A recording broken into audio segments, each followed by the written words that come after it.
আসসালামু আলাইকুম ওয়া রাহমাতুল্লাহি ওয়া বারাকাতুহু। এক ভাই আমাকে লিখিত আকারে প্রশ্ন করেছেন, এআই ও ডিজিটাল যুগ, এখন মানুষ দাঁড়াবে কোথায়? ওই ভাইয়ের মূল বক্তব্য ছিল এরকম, আজকাল এআই অনেক কাজ করছে, তাহলে প্রশ্ন হলো মানুষের মূল্য কোথায়?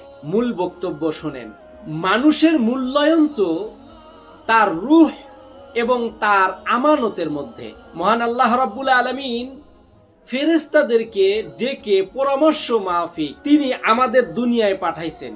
মহান আল্লাহ রাব্বুল আলামিন এ প্রসঙ্গে ২ নম্বর সূরা বাকারার ৩০ নম্বর আয়াতে কারিমার ভিতরে বলেন, ওয়াইয ক্বালা রাব্বুকা লিল মালাইকাতি ইন্নী জাইলুন ফিল আরদি খলিফা।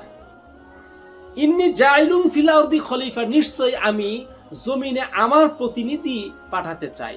আল্লাহর পক্ষ থেকে কিছু দায়িত্ব দিয়ে, কিছু আমানত দিয়ে দুনিয়াতে আমাদেরকে পাঠাইছেন। যারা আমানত রক্ষা করবে তাদের মূল্যায়ন থাকবে।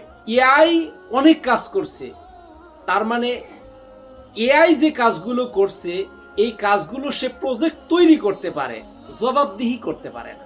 মানুষকে আল্লাহ রাব্বুল আলামিন যেই দায়িত্ব দিয়েছেন এই দায়িত্বের ব্যাপারে কিয়ামতের দিন অবশ্যই জিজ্ঞাসিত হবে আল্লাহর কাছে।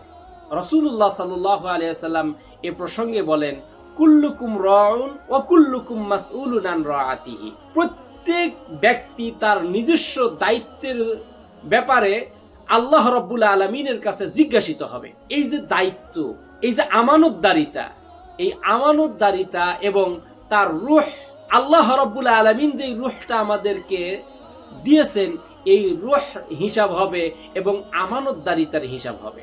আমি আপনাদেরকে শেষ কথা বলতে চাই, প্রযুক্তি ব্যবহার করো কিন্তু আল্লাহর সাথে দিলের সম্পর্ক বাড়াও।